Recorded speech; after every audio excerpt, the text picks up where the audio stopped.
Hi all, welcome to football arena. വരുന്ന world കപ്പിന് വേണ്ടിയുള്ള ഒരുക്കങ്ങൾ അർജന്റീന ദേശീയ ടീമും അവരുടെ പരിശീലകനായ സ്കലോണിയും ഇതിനോടകം തന്നെ ആരംഭിച്ചു കഴിഞ്ഞിട്ടുണ്ട്.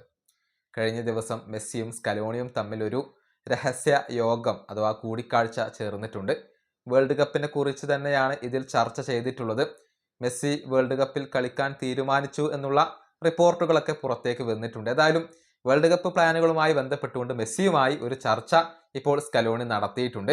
ഇനി ഇവിടെ എടുത്തു പറയേണ്ട മറ്റൊരു കാര്യമുണ്ട്. അതായത് അർജന്റീന ദേശീയ ടീമിലെ വളരെ പ്രധാനപ്പെട്ട ഒരു താരം വലിയ ഇടവേളയ്ക്ക് ശേഷം ഇപ്പോൾ കളിക്കളത്തിലേക്ക് തിരിച്ചെത്തുകയാണ്.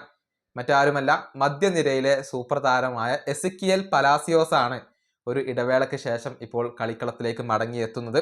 ഒരുപാട് കാലം പരിക്ക് കാരണം ഈ താരം പുറത്തായിരുന്നു. ഇപ്പോൾ അതിൽ നിന്നും മുക്തനാവാൻ അദ്ദേഹത്തിന് കഴിഞ്ഞിട്ടുണ്ട്. ഇനി പ്രശ്നങ്ങളൊന്നുമില്ലാതെ മുന്നോട്ട് പോവുകയാണെങ്കിൽ ഫൈനലിസിമയിൽ നമുക്ക് പലാസിയോസിനെ കാണാൻ സാധിക്കും എന്നുള്ളതാണ്. കഴിഞ്ഞ സെപ്റ്റംബർ മാസത്തിലാണ് അദ്ദേഹം സർജറിക്ക് വിധേയനായത്. ഒരു റൈറ്റ് അഡക്ടർ സർജറിയാണ് അദ്ദേഹത്തിന് പൂർത്തിയാക്കേണ്ടി വന്നത്. വരും ആഴ്ചകളിൽ അദ്ദേഹം ആക്ടിവിറ്റികൾ തുടങ്ങും എന്നാണ് ജർമ്മൻ മാധ്യമങ്ങൾ കണ്ടെത്തിയിട്ടുള്ളത്.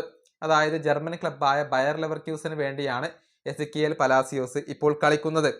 ഫെബ്രുവരി മാസം മുതൽ ഫസ്റ്റ് ടീമിന് വേണ്ടി അദ്ദേഹം കളിച്ചു തുടങ്ങും എന്നാണ് ഇപ്പോൾ പ്രതീക്ഷിക്കപ്പെടുന്നത്. മാർച്ച് മാസത്തിലാണ് ഫൈനലിസിമയിൽ സ്പെയിനിനെ അർജന്റീന നേരിടുന്നത്. ആ മത്സരങ്ങൾക്ക് വേണ്ടിയുള്ള സ്ക്വാഡിൽ ഇടം കണ്ടെത്താൻ പലാസിയോസിന് സാധിക്കും എന്നാണ് ഇപ്പോൾ പ്രതീക്ഷിക്കപ്പെടുന്നത്. വേൾഡ് കപ്പ് ആവുമ്പോഴേക്കും അദ്ദേഹം പൂർണ്ണ സജ്ജനാകുമെന്നും പ്രതീക്ഷിക്കപ്പെടുന്നു. നമുക്കറിയാം, പരിശീലകനായ സ്കലോണിക്ക് വളരെയധികം പ്രിയപ്പെട്ട ഇഷ്ടമുള്ള ഒരു താരമാണ് പലാസിയോസ്. ഈ സീസണിൽ കേവലം 44 മിനിറ്റ് മാത്രമാണ് അദ്ദേഹം കളിച്ചിട്ടുള്ളത്. 2018 അർജന്റീന ദേശീയ ടീമിന് വേണ്ടി അദ്ദേഹം അരങ്ങേറ്റം നടത്തിയത്. പിന്നീട് 37 മത്സരങ്ങൾ കളിച്ച താരം 6 അസിസ്റ്റുകൾ സ്വന്തമാക്കിയിട്ടുണ്ട്.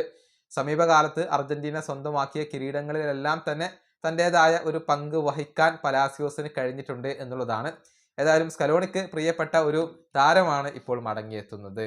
ഈ വീഡിയോ അവസാനിപ്പിക്കുന്നു. അടുത്തൊരു വീഡിയോയിൽ വീണ്ടും കാണാം.